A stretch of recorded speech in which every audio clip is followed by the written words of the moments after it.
नमस्कार दोस्तों, मैं नवीन यादव आज एक ऐसे विषय पर कविता लेकर के आया हूँ जिस ओर हमारी सरकार बहुत कम ध्यान दे रही है। और अगर ध्यान दे भी रही है तो इतना ज़्यादा ध्यान नहीं दे पा रही है जितना ज़्यादा ध्यान उस विषय पर देना चाहिए। कुछ लोग जो ठेकेदार बने बैठे हैं, कुछ लोग राजनीतिक पार्टियां जो हैं इसका फ़ायदा उठाने की कोशिश करती हैं, लेकिन उसका फ़ायदा सिर्फ उन पार्टियों को ही होता है, सिर्फ चंद लोगों को ही होता है जिनके बारे में बात कर रहा हूँ। उनको सिर्फ ढाल बनाया जाता है। मैं हमारे अन्नदाता किसानों की बात कर रहा हूँ, जो धूप और बारिश की परवाह किए बिना, सर्दी और गर्मी की परवाह किए बिना रात दिन मेहनत करता है, लेकिन इतनी मेहनत करने के बावजूद भी उसे ज़्यादा कुछ प्राप्त नहीं होता। उसके बच्चे अच्छी शिक्षा से वंचित रह जाते हैं, उसके बच्चे अच्छे भोजन से वंचित रह जाते हैं, उसके बच्चे बिल्कुल सुख सुविधा में जीवन नहीं व्यतीत कर पाते। तो मैं अपनी कविता शुरू करता हूँ। जो महलों में रहते हैं वो क्या जाने सच्चाई को, जो महलों में रहते हैं वो क्या जाने सच्चाई को, घोर तपस्या करने वाले कृषक की कठिनाई को। कर्ज लिया फिर बीज था बोया, कर्ज लिया फिर बीज था बोया, सारी रात खुशी से सोया। अब रोज सुबह वो जाता है, कितना अंकुरित हुआ है दाना देख देख हर्षाता है। सारी रात वो जाग जाग कर खेत में पानी करता है, हे मेरे मालिक कृपा करना ध्यान प्रभु का धरता है। बड़ी हुई ये फसल है उसकी, चाहूं और हरियाली छाई, बड़ी हुई ये फसल है उसकी, चाहूं और हरियाली छाई। बजने लगे ढोल नगाड़े खुशियों का संदेश लाए। जब बच्चे स्कूल से आए फीस का पर्चा साथ में लाए, जब बच्चे स्कूल से आए फीस का पर्चा साथ में लाए। कृषक बोला कल आऊंगा, मास्टर जी को बतलाऊंगा, अच्छी हुई है फसल हमारी, सही दाम में बिक जाएगी तब फीस जमा कर दूंगा सारी।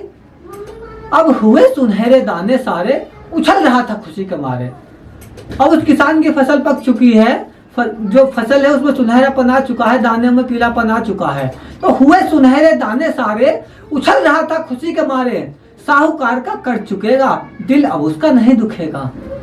तब मौसम ने बदली करवट, छाने लगी घनघोर गठाएं, आंधी और तूफान चले पशु पक्षी के सब घबराए। लगी बरसने बरखा रानी, हर तरफ था बस पानी ही पानी, लगी बरसने बरखा रानी, हर तरफ था बस पानी ही पानी। मूर्छित हो गिर गया वहीं, अब द्वार हुए थे बंद सभी। जब आंख खुली तो खड़ा हुआ, बोला मैं हार न मानूंगा, जो फसल बची है बेच उसे मैं अपना काम चला लूंगा। जब आंख खुली तो खड़ा हुआ, बोला मैं हार न मानूंगा, जो फसल बची है बेच उसे मैं अपना काम चला लूंगा। जब फसल को लेकर मंडी पहुंचा, भाव गिरे से दिखते हैं। पूछा तो एक सज्जन बोला, अब इसी भाव में बिकते हैं। यहाँ बेचकर फसल को अपनी जब घर को हम जाएंगे, इसी फसल के भाव यहाँ पर आसमान छू जाएंगे।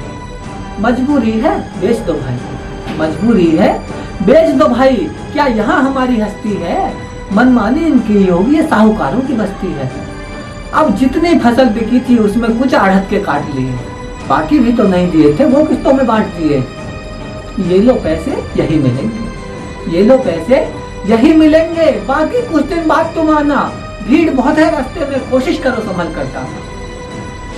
रास्ते में अब खड़ा हुआ है, असमंजस में पड़ा हुआ है, रास्ते में अब खड़ा हुआ है, असमंजस में पड़ा हुआ है। बच्चों की फरमाइश है, खेल खिलौने लाने हैं, कपड़े ये नए बनेंगे वो भी तो बहुत पुराने हैं। नमक खत्म है दाल नहीं है, राशन का सामान नहीं है।